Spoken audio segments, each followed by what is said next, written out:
హైదరాబాద్ లోక్సభ స్థానంలో పోరు రసవతరంగా మారనుందా? ఎంఐఎం అధినేత అసదుద్దీన్ ఓవైసీని ఓడించాలన్న కసితో అడుగులు వేస్తున్న బీజేపీ అభ్యర్థి మాధవీలత ఆశ నెరవేరేనా? నువ్వా నేనా అంటూ సాగుతున్న ఈ పోరులో ప్రజలు ఎటువైపు?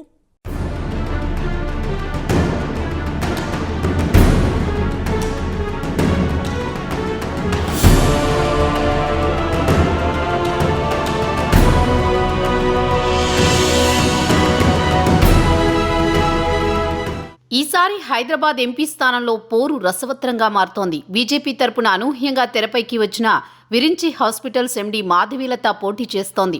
ఎలాగైనా గెలవాలని ఆమె ప్రచారం మొదలుపెట్టింది. తాజాగా జరిగిన ఎన్నికల్లో హైదరాబాద్ పరిధిలోని శాసనసభ నియోజకవర్గాల్లో బీజేపీ గతంలో కన్నా గణనీయమైన ఓట్లు సాధించింది. దీంతో హైదరాబాద్ ఎంపీ స్థానాన్ని కైవసం చేసుకోవాలని ఉబలాట పడుతోంది. కానీ ఆ ఆశలు నెరవేరేటట్లు లేవు. మాధవీలత అభ్యర్థిత్వంపై బీజేపీ గోషామహల్ ఎమ్మెల్యే రాజాసింగ్ వ్యతిరేకంగా ఉన్నారు. దీంతో మొదట్లోనే మాధవీలతకు ఎదురుదెబ్బ తగిలింది.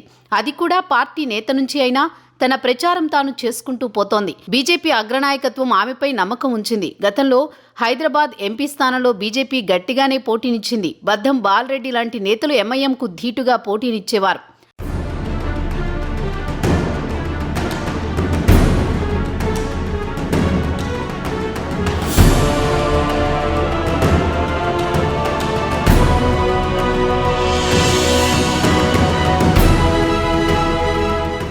రాజకీయాల్లో వ్యూహాలు ప్రతివ్యూహాలు మామూలే. బీజేపీకి కాంగ్రెస్కు బద్ధవైరం ఉండడంతో బీజేపీని ఎలాగైనా ఓడగొట్టాలని కాంగ్రెస్ను ఎలాగైనా ఓడగొట్టాలని బీజేపీ ప్రయత్నాలు చేస్తుంది.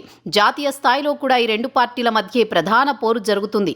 ఇప్పుడు హైదరాబాద్ ఎంపీ స్థానంలో బీజేపీ గట్టిగా నిలబడ్డంతో ఎలాగైనా బీజేపీని ఓడించాలని కాంగ్రెస్ లోపాయికారిగా ఎంఐఎంకు సపోర్ట్ చేస్తుండడం సంచలనంగా మారింది. కాంగ్రెస్ నేత నాంపల్లి ఇన్ఛార్జ్ ఫిరోజ్ ఖాన్ సైతం దీనిని నిజం చేసే మాదిరి వ్యాఖ్యలు చేయడంతో ఇప్పుడు హైదరాబాద్ ఎంపీ స్థానం హాట్ టాపిక్ గా మారింది.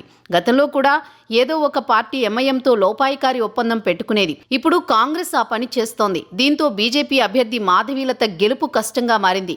హైదరాబాద్ 1984 నుంచి మజ్లిస్కు కంచుకోటగా ఉంటూ వస్తోంది. అయినప్పటికీ బీజేపీ గట్టి పోటీనిస్తుంది.